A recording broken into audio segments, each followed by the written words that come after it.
So it looks like we're live. So welcome to Sense and Sustainability. I'm Gareth. I'm going to be the host today.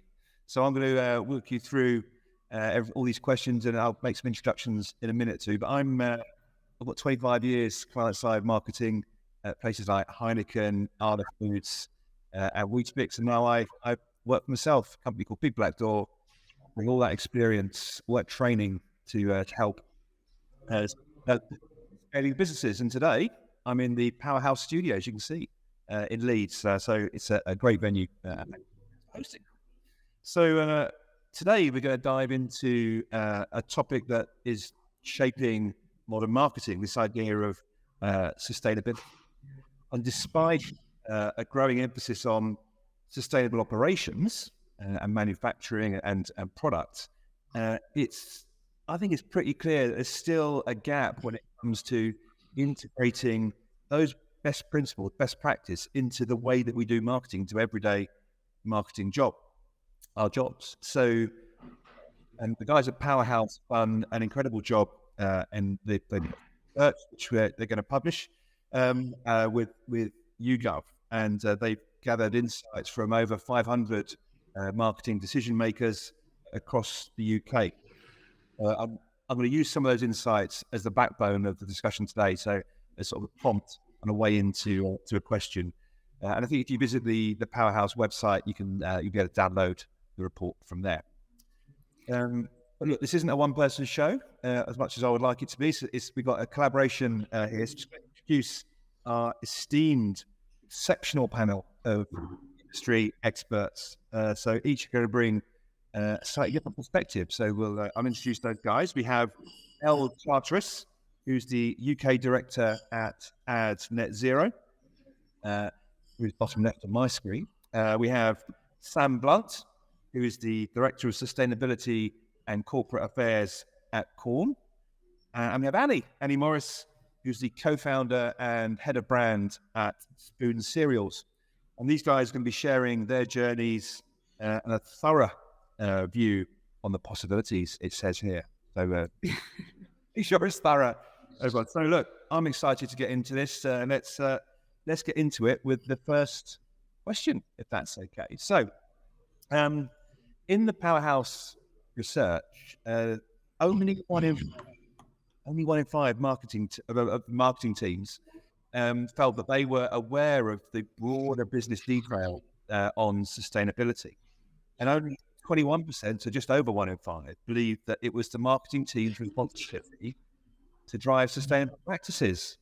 It seems a bit low to me. So in your experience, do marketers even consider the role that they play in creating a sustainable organization in their day-to-day roles? And perhaps what some of the practical steps that marketeers can take right now to make it a part of their routine? So I'm going to come to you first, Sam, I think, as our resident expert, at least in job title. So what can marketers do now as part of their day-to-day routine?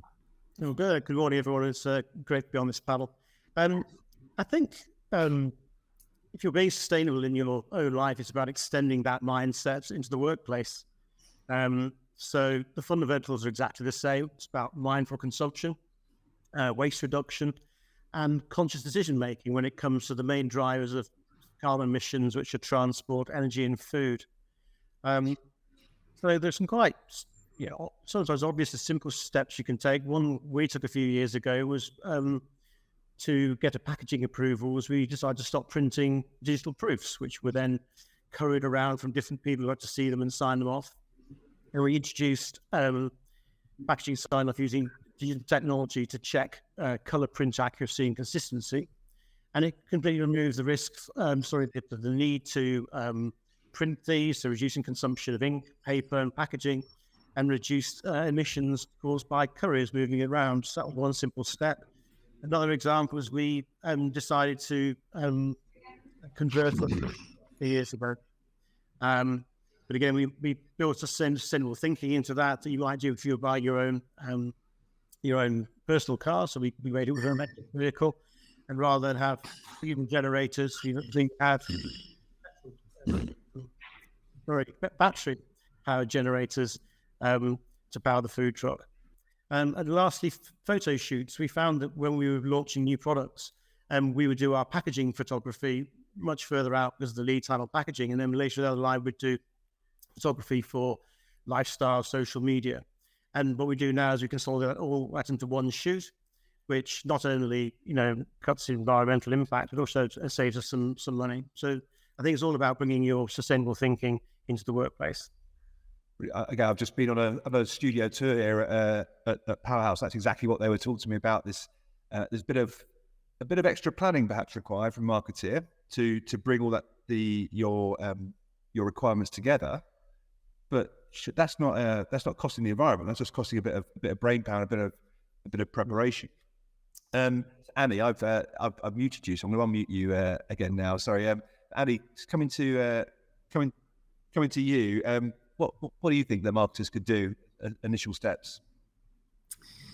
Well, I guess it sort of depends on what kind of business you're working in. For me, so my experience, I have only really worked in challenger brands, and what I found is that sustainability practices are very much embedded into the culture from like the offset. And it's why I think a lot of founders start businesses in the first place, just because, they want to make things better in the world. And so that in turn will attract, I think, people into the business that are where sustainability is very much kind of one of their big values in life. And it's sort of very much in the forefront of their mind. So in that sense, I think there are we tend to talk a lot around being sustainable as a business, and as a challenger brand, that's what I think a lot of founders aspire to be. But the challenge, I think, comes with as a small brand, sort of having the resource, the know-how, and maybe just like the knowledge of where to begin.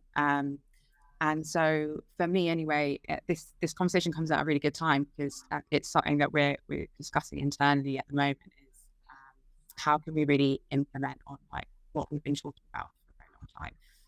We always are very conscious about like making sustainable decisions at every step of growing the business. But yeah, how can we be a bit more proactive?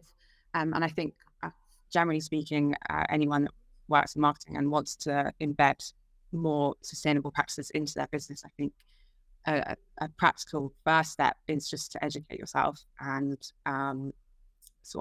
do some reading, speak to people who know about the area that you're interested in, network a bit and go from there. I think that would be the advice that I would give myself as well. Brilliant. There's kind of common theme, I think, between the two answers so far. Something about Sam, you talked about things like just not printing out your digital proofs for approval. That feels like a very small step, but it's a step. No matter how small, it is a step. And Annie, I get a sense from you about it's just about starting and getting going on this journey, which is important. So, Elle, is that something that you would agree with? I guess you guys are a relatively straightforward way for a marketeer to get started on this. Yeah, absolutely. I'd certainly like to think so. For those people tuning in who aren't aware about net zero, just really quick context is we are kind of advertising industries collaboration in the kind of journey to net zero, and we aim to decarbonize the ad industry and also use the power of the industry to promote more sustainable consumer behavior changes. And so I think very much agree with exactly what Sam and Annie have both said about kind of education and getting started. I think we have over 100 supporters in the UK, and they massively range from kind of big businesses who, because of regulatory pressures, are already really ahead of the game in this area, to really small businesses, touching on what Annie said, who are sort of at the beginning of their sustainability journey. I think also it can be very overwhelming at the start. And I think it can be easy to think, oh, maybe I don't have a very big role to play. You know, the emissions from the marketing industry globally may only account for kind of 2 to 3% of global greenhouse gas emissions, but actually the impact that 2 to 3% has on the rest of the emissions that we're talking about across different categories is huge. So if anyone was to say, you know, does the marketing team really have an important role to play? I would absolutely argue yes. It really, really does. Education, as Annie said, I think is super important. I think you can't make changes if you don't know what the changes are that you need to make. And I think my other build on that would just be embedding this into kind of day-to-day conversations. I think is really important. I think it can be quite easy to silo it off and think I'm going to spend a couple of hours a week thinking about sustainability, or I'm just going to hand it over to maybe a sustainability team. But actually, in order for us to progress at the pace that we need this to just be a part of the day-to-day marketing team's actions. And education is obviously really key to that, but putting that pressure on all of your partners in the ecosystem, you know, you can include that in every single conversation you're having. We absolutely will see a difference. Brilliant. Thanks, Elle. It's almost like we've prepared this. I think that segues beautifully into my next question, right? Because if I'm being honest, right, I'm an old hand at this stuff. I don't think I've ever really put some pressure on my partners, my agency partners, as a brand marketeer to demonstrate their sustainability. I think I started to get there in the last job I had. So, and in the Powerhouse research, only 16% of marketeers said that they had asked agency partners to provide their sustainability credentials, and only 14% said they would be prepared to pay a premium for that. And I, timed it hard, right? So I think there's a tension there. So the question for the panel here, then, and I'll start with you, Sam, is about what can marketeers be doing to what should our marketers expect from their agency partners to support our efforts? What pressure can we put on them? Okay. So agency approach to sustainability is very much part of our agency selection process here at Quorn. And so, first of all, we want to know that our agencies have a robust sustainability strategy in place. We'll ask them about things like their recycling practices. Is their office on a green energy tariff? Are they reporting on gender pay gap? Have a look at their equity, diversity, inclusion policy, make sure that's in place. I guess beyond that, we'll also want to know that they're actively doing things to help communities that they work in, through volunteering, for example. And we'll also ask for transparency around their client base and the industries that their other clients are involved in, because that's important to us. And probably one of the more difficult ones is if they're not already doing so. And a lot of the bigger agencies are doing this, but it's more difficult for the smaller ones. We look for commitment to measure the carbon impact of their organization and the work they do, because we actually need that information to calculate our own Scope 3 emissions. And that's happening. We're seeing it with bigger agencies. But those are the sorts of things that we ask of our agencies, like our current agencies, and also when we're going through a selection process. Great. Okay, that's interesting. I love this idea of measuring and asking people to how they're measuring stuff. I think is an old saying that someone said to me, what gets measured gets done. I love this idea of tracking it. Annie, have you got any thoughts about how marketeers can put pressure on their partners?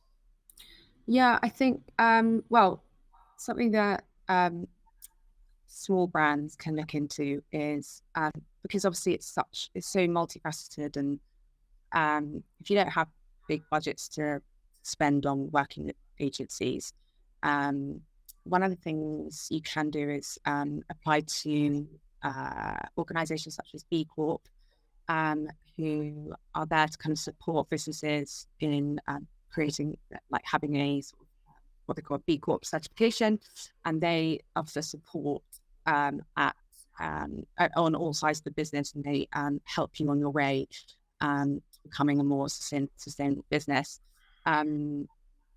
And as a food and drink brand, though, one of the things we're looking at things the Ellen MacArthur Foundation, which is super interesting and exciting for anyone who's who does work in food and drink, because they are basically sort of applying this principle of circular design and applying it to food.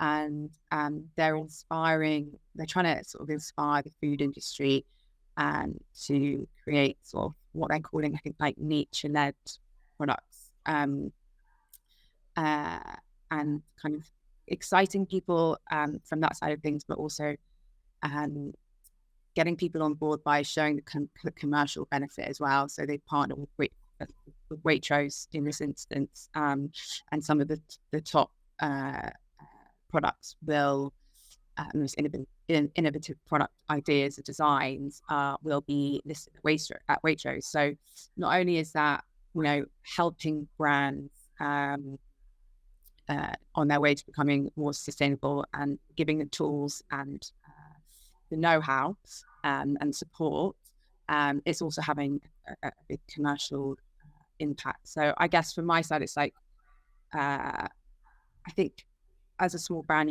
you want to have your hand held a little bit throughout the process, instead of kind of thinking, right, we need to work with an agency.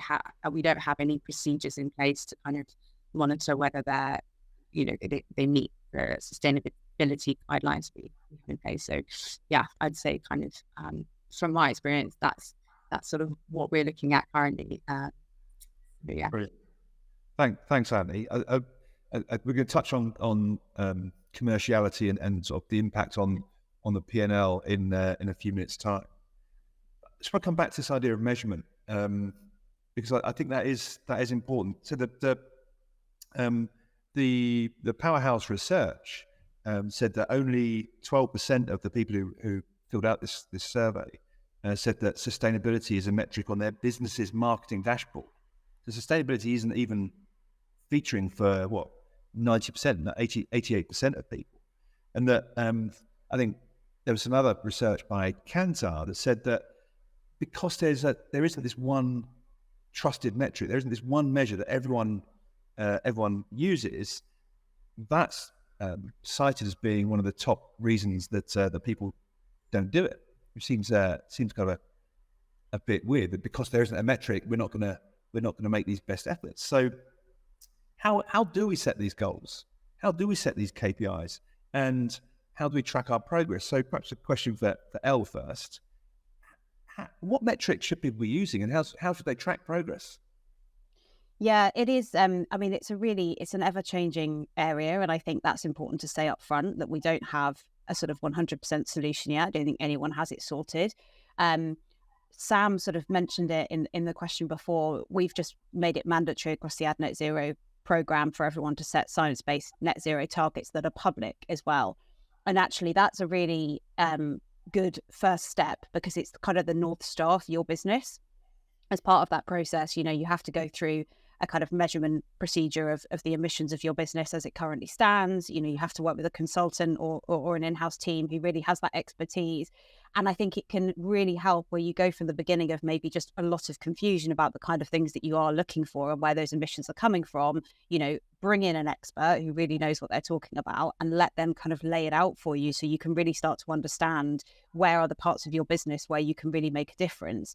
I think once you've got that kind of top kind of North Star goal and that net zero target, and maybe more of a near-term kind of reduction target in place as well, you can then begin to target kind of those specific parts of your business that you can see for you are kind of maybe the problem areas. I mean, for us, we kind of split it into 5 different areas on the Ad Net Zero program. There are lots of different things you can do across sort of production, media planning and buying, events, awards. There are very sort of specific resources and kind of tactics that you can do across the broader sort of business once you've got that report back. But I think that is definitely the place to start. You want everything that your company is doing to be in line with the latest climate science. You want it to be in line with the Paris Agreement, and you want to make sure that ultimately you're kind of all headed in that right direction. Once you get there, there are great tools and resources. I think Sam is maybe going to talk in a bit more detail about AdGreen in a minute, but that's a great example on production of an area where you can measure and therefore reduce carbon emissions off the back of advertising production. And you can do the same.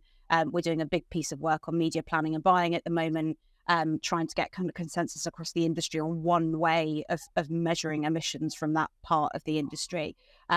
So yeah, I think that's definitely the starting piece is to go for a broader view across the business, really understand how your business is operating when it comes to carbon emissions, and from then on, there are much more specific tactics you can employ kind of across the business. Yeah, I mean, it seems it's very counterintuitive that there's the fact there isn't a good way of measuring it, or there isn't an agreed way of measuring it. Not good that there isn't an agreed way of measuring it. People are using that as the reason not to start. That's just seems not right. And there are, sorry, just to go back in, there are obviously industry experts in this area. You know, SBTI is a known kind of gold standard in the area. You know, there are lots of resources that you can lean on in that process, as and when you're working with a consultant as well, to make it a bit easier. And you mentioned that green. I think I've certainly I've used agencies in the past, productions, when I've been creating ads that have been signatories to Ag Green. So Sam, can you perhaps expand on that a little bit? How does that work with Quorn? Well, I mean, first of all, Elle's absolutely right. The carbon emissions is a good place to start, because there is lots of data out there allowing carbon emissions to be measured across all different sorts of activities. And we started a couple of years ago working with our advertising agencies and the production companies using the Ag Green carbon calculator for photo and video shoots. And using this calculator, what it makes production companies do is to consider things like power sources, travel, food, sourcing of props and wardrobe, because the calculator provides a carbon footprint for all those things, and then sort of ladders it up to a total carbon footprint for the activity. And if you go through that thinking, what it'll do is it flushes out the trade-offs that you sometimes have to make between cost and sustainability. So one example would be, what type of generator you're going to take to an outdoor location, because your diesel ones are cheaper than the battery-powered ones, or a different on travel. You know, it's been quite commonplace to go to places like South Africa to shoot, but it's a lot cheaper. But you put any flights into your production, you're going to really, really push up the carbon impact of your shoot. So those are the sort of trade-offs that the calculator can pull out. And what we've done with our video shoots, or our ad shoots, is when we go to production companies and do that selection process, we not only ask them for a treatment against a script and a budget, but we also ask them for the climate impact, their estimated climate impact based on using the Ag Green calculator. So we're asking the production companies to use that and give us their estimates of what their shoot would cost in terms of carbon. And once that shoot has been completed, we then ask the production company to go back to the carbon calculator and put in the actual data, because it's an estimate at the start. So we then have data on what our production activities are costing in terms of carbon, and we can then put targets in place to reduce them next time we go at it. There's one other area which is it's quite a small scale, but every marketeer will have some sort of digital marketing operations website, and these can be optimized to minimize carbon emissions. Website performance, speed, and the energy tariffs, they all contribute to an associated digital emissions. So just an example of what we've been doing at Quorn, if you load site images in a smaller web format at the correct scale, instead of relying on website code to resize these, or if you integrate a delivery network to serve assets such as image files faster and therefore more energy efficiently, you can actually bring down the carbon impact of your digital operations. And since we started working on this, we brought our emissions down by 22% for website-associated carbon emissions, just through the actions that we've taken. So there are lots of things that marketers can do to reduce carbon impact of their work. Yeah, these feel like small steps. One might think, what difference is that going to make me fixing the image loading on my website? But when you aggregate all these small things add up to something. It all adds up, Gareth. But it also drives culture. Yes. Right. It drives culture within an organisation. You say, leave no stone unturned. It might be small, but don't leave that stone unturned. And if you have that culture in your organisation, you'll also get after the big things as well. Yeah. And marketeers not all going off on the flight to South Africa is a big one. But during lockdown, we all managed to have this virtual presence in shoots, and that's a game changer. Great. Lots of great advertising was made during lockdown. Yes. Indeed. Trip, not a trip to South Africa. we all need to play our part. Right. Let's move on before I dig myself into a hole. I want to come back to this idea of commerciality and P&L. In the Powerhouse survey, only 30% of the people that were surveyed believed that being more sustainable would have a positive commercial impact on their team and the business. So it's the right thing to do. So there's a tension here for me. So let's talk a little bit about how being a sustainable business can have a positive commercial impact. So Annie, I'm going to come to you first. Have you got any examples you might share about sustainability having a positive commercial impact? Yeah, I guess for us, we make our granola in very small batches here in London, and that in turn means that we have zero waste. So that means that we don't have any sort of excess stock that can't be sold. So that, I guess, has a quite big commercial impact on business in a positive way. And the other thing is just like being able to test and learn and launch products on a kind of a bit of a shoestring and see what's working, and not put loads of money behind NPD and then realize it's not working for whatever reason. So I would say that's one example. And more broadly speaking, I think that we have actually, although we are a small brand, we've been around for quite a long time, and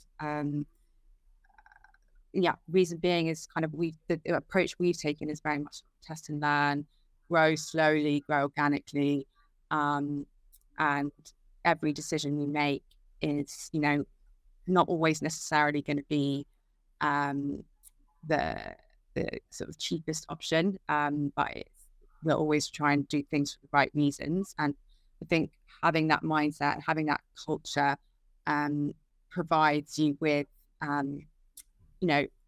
longevity and kind of a good reputation amongst your customers. And I think it's just meant that we've been able to ultimately grow the business in a more sustainable way.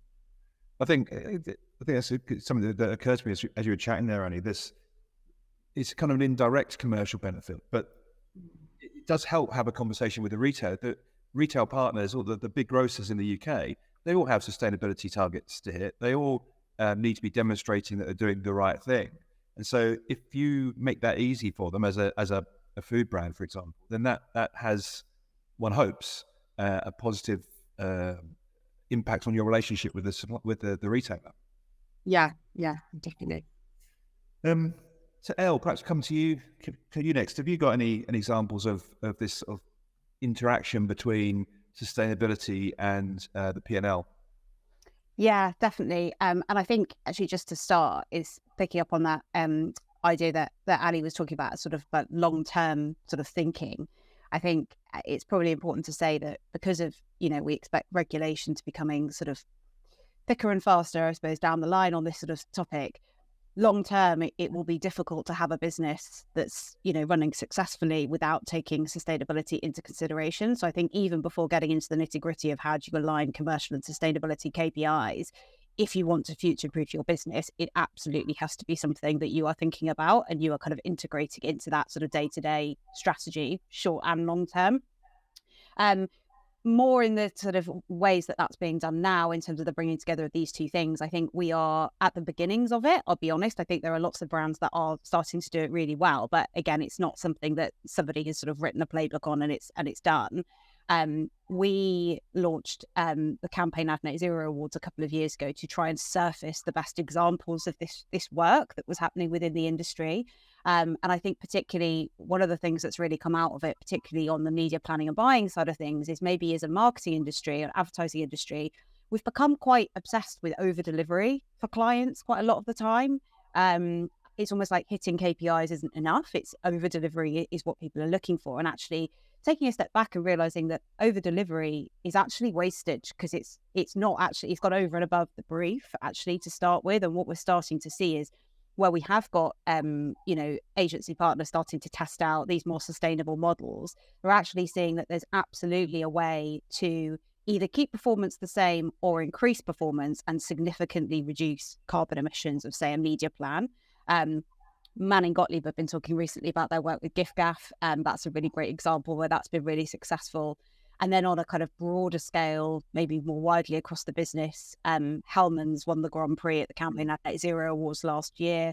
That was a kind of food wastage campaign. It had a sort of supporting TV series to try and minimise food waste with some kind of amazing results. So I think there's absolutely a way to do it. I think more and more we're finding that the two things absolutely do align, but also that broader point that, it's a very short-termist view to think I'm just going to come on down, carry on down this road, because the road will run out eventually, and that will impact the commercial impact of the entire business more widely.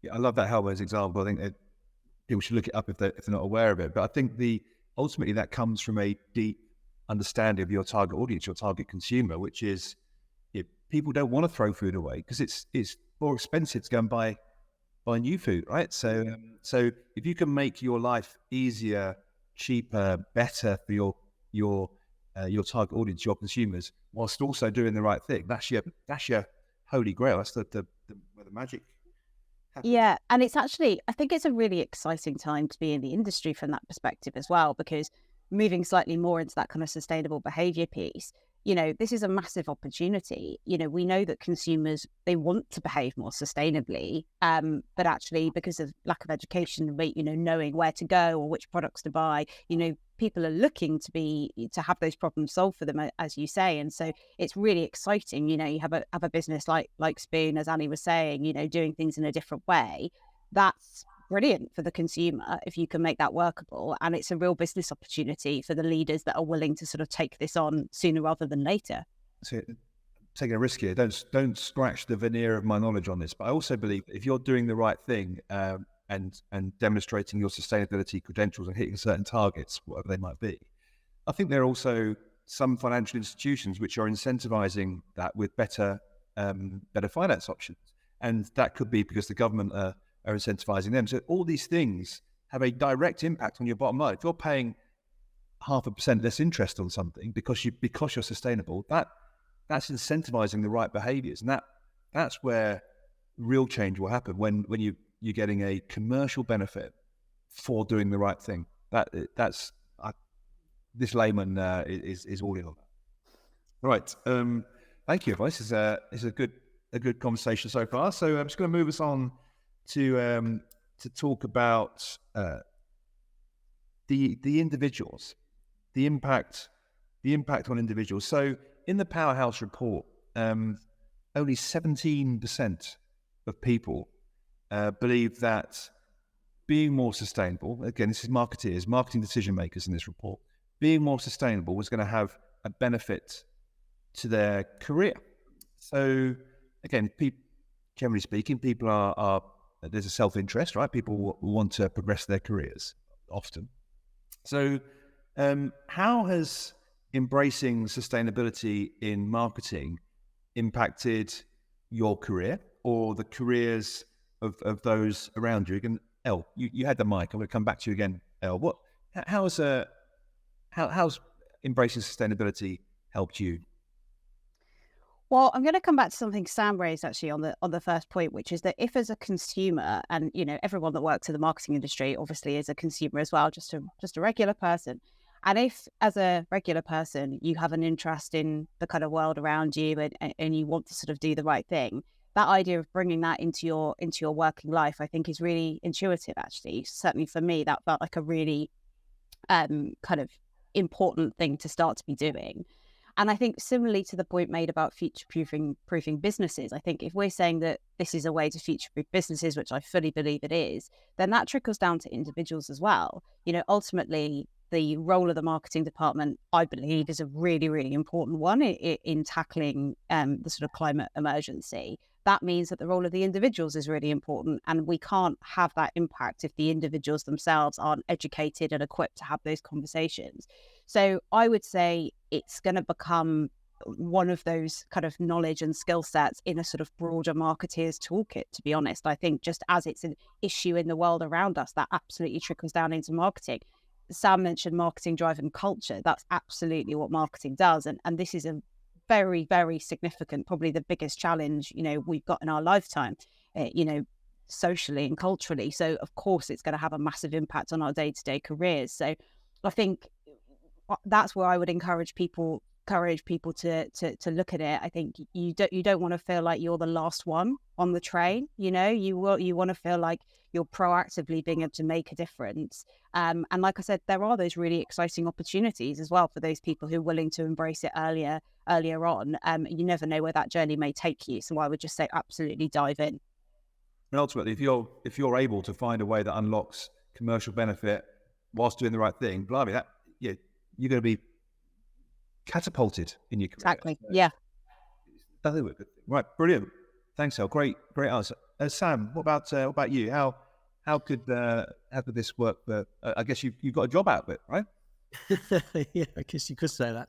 No, I think just building on Elle's points, if you can bring to an organisation some thinking and action, more importantly, action around sustainability, it's a huge benefit to that organisation. Every organisation is going to have, should already have sustainability targets, particularly around emissions. And most organisations want to be good organisations. They want to do the right things. They want to be better organisations. They want to have impact in their communities. And so when we recruit at Quorn, we look for people who we think are going to be able to come into our organisation and have an impact in that area, that they're going to contribute. And so the more that you as an individual can, build sustainable thinking into your work, the more attractive you're going to be to a lot more employers. I would have thought.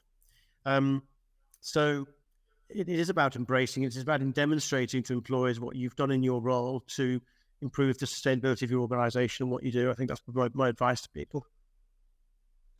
Brilliant. Thanks, Sam. And Ali, what's driving you on? What's keeping you motivated to be as sustainable a marketeer as you possibly can be? Well, I guess I'm quite in a lucky position in that I've been able to sort of dictate my career path slightly. In that, obviously, took the decision to quit my job in advertising and start Spoon, and that even though, as I said earlier, it has been a very organic growth, and I didn't go into the business with a kind of very fine-tuned vision. It was more just a desire to make that occasion better, and that's always stuck with us from the very beginning of our journey. And we've just learned along the way about how to make breakfast better, but also looking at health of the nation and the health of our planet. And it's been a bit of a guiding light for us, because as a business owner, you tend to get pulled in all sorts of different directions. You get misguided a lot of times. We've been very guilty of kind of feeling a bit out of our depth and not confident enough in what we're doing, and getting ill-advised from people that claim to be experts and in business and have probably given us the wrong advice, and we've gone against those values at times. But then you kind of check yourself and you sort of learn from your mistakes. And I think that's what's so important about having a strong brand, is it does kind of guide you through. Our big mission, making breakfast better, has really helped us get to where we are today. Brilliant. I love this idea of, it's coming up a few times here, but just getting started and so assuming best intentions. I think people want to do the right thing, but let's not let that fear or a lack of confidence be the thing that stops us. Let's just try and do the right thing, right? And if it works, amazing. If it doesn't work, learn from it. I think as long as people are, you say the same for many things. As long as people are going in with the right intentions to do good, then there's a lot to be said for that. Love it. Thank you.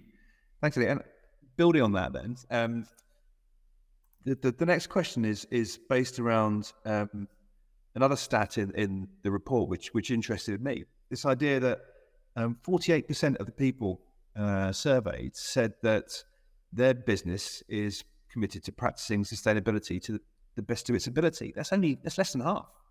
Less than half of the people surveyed said that their business was doing this to the best of its ability. And the main reason behind that was that employees felt they didn't have sufficient knowledge to implement sustainability in their day-to-day work, which that's it's understandable, I think. But again, a sense of what I'm getting from today is just do it. Let's just do the right things. Try and do the right things. So, Elle, I'm going to come to you. What skills and knowledge do you think are the most valuable for marketeers who want to do the right thing? They want to perhaps specialize in sustainable marketing, and how can they develop those skills? Yeah, I think in terms of skills, I think it's probably very similar to sort of the broader marketing skill set. Things like curiosity and a kind of appetite to learn kind of new things is obviously really key, particularly if you're coming into it kind of completely cold. And I think it is just one of those areas where things are moving so quickly. Things change day to day often in this area at the moment, and I think will continue to do so over the coming years. So I think it's not going to be something that you're able to kind of do and then sort of sign off and then move on. It's a sort of fluid piece of your day-to-day role. But I would absolutely say, leaning on kind of industry resources, pushing for, training budget, education budgets and things like that is really key. This all kind of ladders up to pressure on your leadership, which I also think is a really important point. But, making sure that they're investing in educating the wider team in these areas. The education gap is a really big issue for the industry. I think we see that across lots of different studies play out. We run a training program, as do lots of other amazing organisations within the industry. Places like the ASA are amazing. We work with all the other trade bodies as well, ISBA, the IPA, just to name a couple. There are lots of sustainability groups and resources like that. We put on webinars, every 2 weeks that are kind of training webinars for our supporters to try and do exactly that, cascade the knowledge within organisations. So it goes further than just the sustainability department, if there even is a sustainability department. Obviously in lots of smaller businesses there isn't, so it's really important this information gets out far and wide to people. So yeah, we can send through maybe a couple of links off the back of this, some really great places for people to start. But it's about getting sign off from your leadership or your manager to be able to commit that initial time up front to delve in and really build up your education piece, because that's the only way you'll be able to have those conversations and kind of put it into practice. I think also builds on something that Sam said earlier on about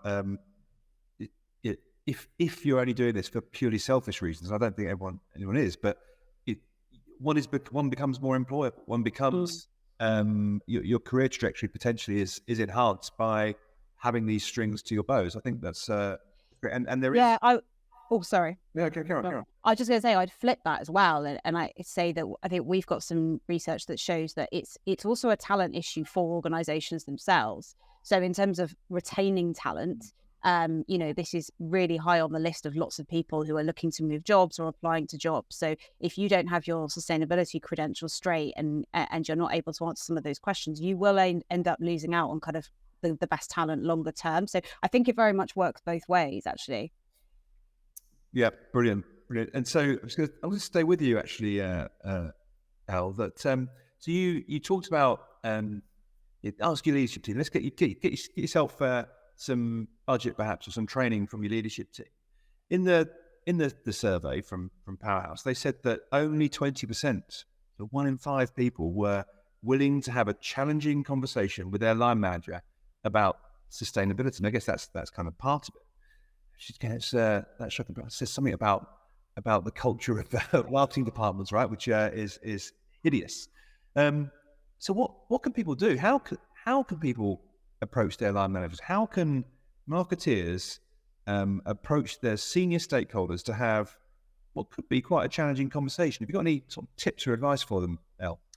Yeah, definitely. I mean, we've seen, I think, a lot of, you know, AdNet Zero was formed 3 years ago, and I think a lot of the conversations happening before AdNet Zero were often those kind of water cooler conversations in the office, you know, certainly for the smaller organizations, not necessarily the sort of bigger brands or agencies who were already on that journey. And actually realizing that a couple of you in the office were feeling the same way, and you're starting to feel uncomfortable about your role and not doing the right thing. And, you know, you want to build up this kind of, you know, build of information and kind of argument. I think that's one thing, is that certainly, like, that you won't be the only one. If you're feeling like this in your team, there will certainly be other people who are feeling the same. So actually, there's always sort of power in numbers in that sense, and also better ideas. You know, you can bounce off each other in terms of ways that you can maybe solve this within your organization. So that's one thing, is kind of finding other people who are like-minded. I think definitely looking at the industry context is really important. You know, we can absolutely help with that, but there's loads of examples out there that show kind of what maybe some of the other, maybe your competitive set are doing, or, you know, other leaders in the business, in the industry. And also looking at maybe things like regulation. You know, there are lots of kind of levers to pull on, I think, when it comes to talking to sort of leadership about why this is really important. And I would just say to not get disheartened if the first time it's kind of dismissed, because I think if you're in an organization where this isn't on the priority list, it's not something that's going to change overnight necessarily. It might be many conversations over sort of many months. But I would say don't get disheartened and keep banging the drum, because there is plenty of ammunition here to make sure that it is on kind of senior teams' radars. Brilliant. Again, if it's not in your business now, it's going to be at some point in the future, right? So maybe just keep banging that drum. I love that. Sam, any tips from you?